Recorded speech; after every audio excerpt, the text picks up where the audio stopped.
Hello, basketball people, we have news. Let's go to more news about the Golden State Warriors. I ask you to give a thumbs up and subscribe to my channel, as I am a Warriors fan. Steph Curry and younger brother Seth Curry could be playing together for the first time since their high school days at Charlotte Christian. According to ESPN's Anthony Slater, the Golden State Warriors and Seth Curry have mutual interest in each other. The Warriors also have mutual interest in DeAnthony Melton and Seth Curry as bench options, Slater reported. Melton made quite the impression in his 6 games with the Warriors last season before tearing an ACL. They like him as a backcourt fit next to Steph Curry and have identified Seth Curry, Steph's brother, as a needed bench shooter with an obvious family tie. The real Splash Brothers could be teaming up this season. Seth Curry is an unrestricted free agent. Like his older brother, Seth is an outstanding three-point shooter. However, for those who don't know Seth, he is not his brother. Seth Curry has been a journeyman throughout his career. Curry, who went undrafted after Duke, has played for 9 teams over his 11 NBA seasons. He has spent the last year and a half with the Charlotte Hornets. While Seth averaged only 6.5 points in 16 minutes of action over 68 contests, he connected on 47.8% of his field goal attempts in the 2024-25 season. He also drained 1.2 threes a contest at a league-best 45.6% clip. Seth Curry is one of the best shooters in NBA history and, in fact, a better shooter than his older brother, at least percentage-wise. Seth ranks second among active players in three-point percentage at 43.2%, and 7th in league history. Moreover, his 56.2% effective field goal percentage is the 16th best among active players, tops among guards, and 21st all-time. Meanwhile, Steph Curry is 3rd among active players in three-point shooting at 42.3% and 13th in league history. Similarly, Klay Thompson, along with Steph Curry, is affectionately known as the Splash Brothers during their tenure with the Warriors, ranks 7th among active players and 23rd overall at 41.1%. Warriors' upcoming decisions. Golden State is the only team not to make a roster move since free agency started. According to NBA cap expert Yossi Goslin, the Warriors are unlikely to do so until the Jonathan Kuminga situation is resolved. Kuminga, a restricted free agent, and the Warriors are at an impasse on a new contract. It is believed that the two sides will agree, though the Dubs may ultimately trade him. The Golden State Warriors only have 9 players under contract for the 2025-26 season. Granted, the Warriors must add 5 players to a standard contract, but their most significant issue is that those 9 players will incur a salary cap hit of $170.5 million. Thus, leaving the Warriors $17.1 million below the luxury tax and $36.8 million under the second apron. Gue Santos and Tracy Jackson-Davis contracts don't fully guarantee until January 10. If Kuminga does re-sign with the Warriors, it will significantly impact their plans for other free agents and how much they are willing to pay. The Warriors could go over the second apron, but they are not sure they want to after finally getting out of financial problems. More problematic is if the Warriors use the taxpayer mid-level exception, $5.7 million, they will be hard-capped at the second apron. Goslin said if the Warriors and Kuminga agree, the Dubs will likely want to keep his salary between $22 and $23 million. Goslin continued that keeping Kuminga's salary in that range would use the MLE and add 3 more players on minimum contracts. Warriors could have agreement with free agents. The Golden State Warriors are believed to have verbally agreed to deals with Al Horford and Melton, according to Brett Siegel of Clutch Points. While that isn't confirmed, if the Warriors do have deals in place with those 2 players, Slater believes there is a good reason why announcements haven't been made. Part of the potential Al Horford addition would be using the taxpayer mid-level that would second apron, hard, cap them, the Warriors, Slater said on the Hoops Collective podcast. Part of the reason they're being cautious, and you've seen them make 0 moves, is because the moment they second apron, hard, cap themselves, they give a team like Utah, a team like Brooklyn, who have stayed out of the Kuminga sweepstakes. And I'm not reporting any interest. The Warriors certainly believe Brooklyn doesn't have interest, but the moment you give them a dollar amount that the Warriors can't match, you can either steal him away or even force the Warriors to have to send off a piece with a pick to retain him. Golden State has a lot of work to do. Keeping Kuminga makes the most sense for the Warriors' present and future in the basketball sense. However, the big issue is cost, and with the Dubs considering themselves title contenders, they have pieces to add to their roster. Horford makes sense for the Warriors as a replacement for Kevin Looney. Horford is still very productive and would give the Warriors something they haven't had in years, a reliable floor spacer at the 5 despite being 39. Melton and Seth Curry are also extremely interesting options. Melton is versatile, as he is capable of playing all three backcourt spots, and is a quality defender as well as a three-point shooter. While Melton is still young and can handle the ball, he is coming off a serious knee injury. The Currys joining forces would be fun and give the Warriors a true Splash Brothers. Seth Curry can handle the ball, is a capable playmaker, and a secondary ball handler. However, he doesn't provide much production besides three-point shooting and is a liability on the defensive end, like his older brother. LeBron James linked to Golden State again for possible NBA farewell season. Rumors continue to swirl this NBA offseason, this time involving LeBron James and the Golden State Warriors.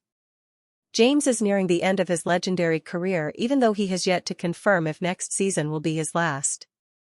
He is under contract with the Los Angeles Lakers for $52.6 million, but it doesn't stop the rumor mill about him possibly teaming up with Stephen Curry and the Warriors. NBA insider Mark Stein went over the Warriors' history of having interest in James, pointing back to February 2024. While it may not be substantial, it is possible that they can be in the mix of the star forward wishes to compete outside of Los Angeles. I believe that the Warriors, who have shown an interest in acquiring James dating to the February 2024 trade deadline some 18 months ago, will remain in the mix if James ever does reach the point that he's looking for a last hurrah elsewhere, Stein said. Mark Stein has a lot of expertise with his connections in the NBA world.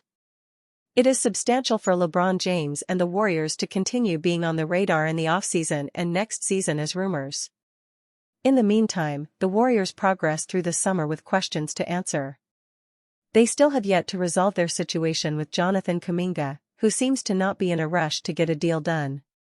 His desire to have the best role along with a high salary are reasonable, though it doesn't put Golden State in a good spot salary cap-wise. The Warriors are also chasing key targets to bolster their depth, namely Al Horford.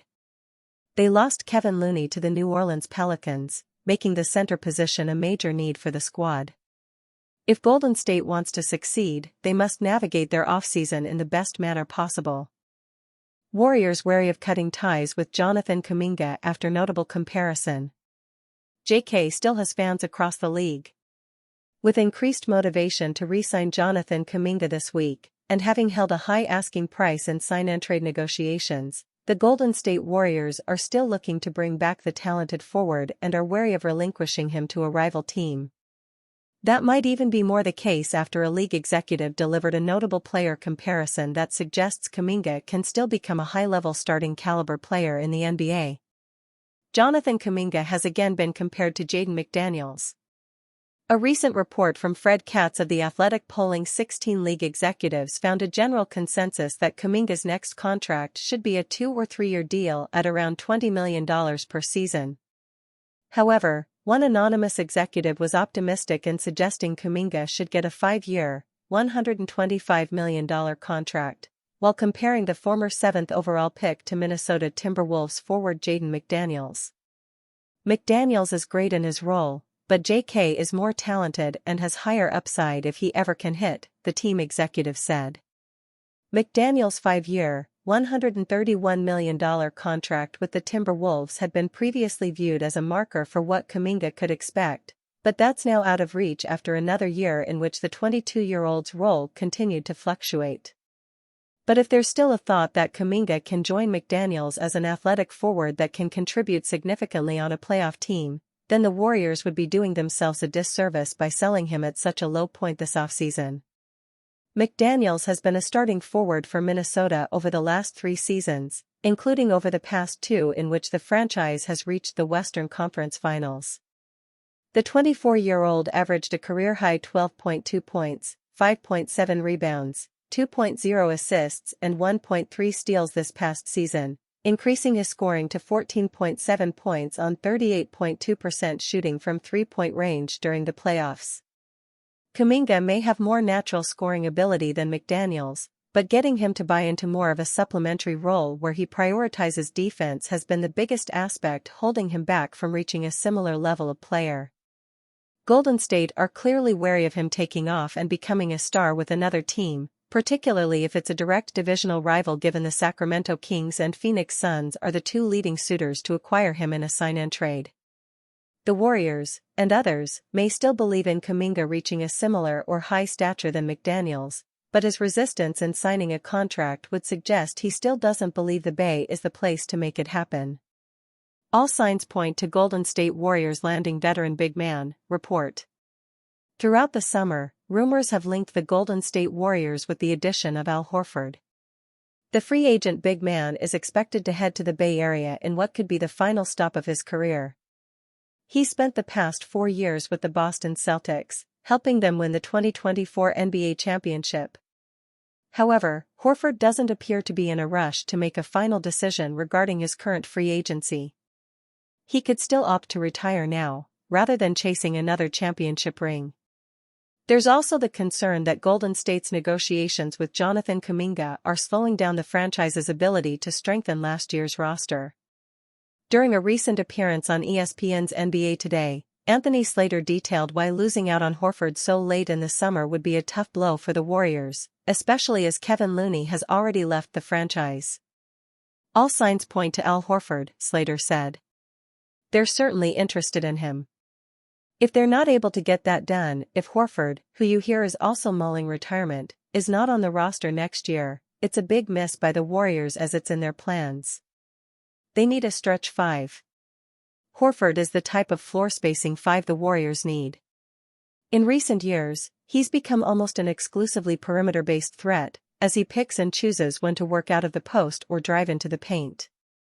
He shot 36.3% from deep last season on 5.2 attempts per game, and 41.9% in 2023-24 on 4 attempts per game. Horford should fit well in Steve Kerr's five-out-based offense. Furthermore, Horford will add some positional versatility to the Warriors' defensive rotation. Even now, with him closing in on his 39th birthday, Horford can guard multiple positions on the floor, rebound in traffic, and his understanding of angles makes him a high-level drive deterrent. Pairing him with Draymond Green could unlock a new level of defensive efficiency from the franchise. Unfortunately, Warriors fans may need to continue waiting for the veteran big man, as neither he nor the Warriors front office appears to be in a rush to get the deal over the line. Warriors are encouraged to sign Chris Boucher. With the changing times and an extremely competitive NBA landscape, the Raptors have adopted a more youthful approach.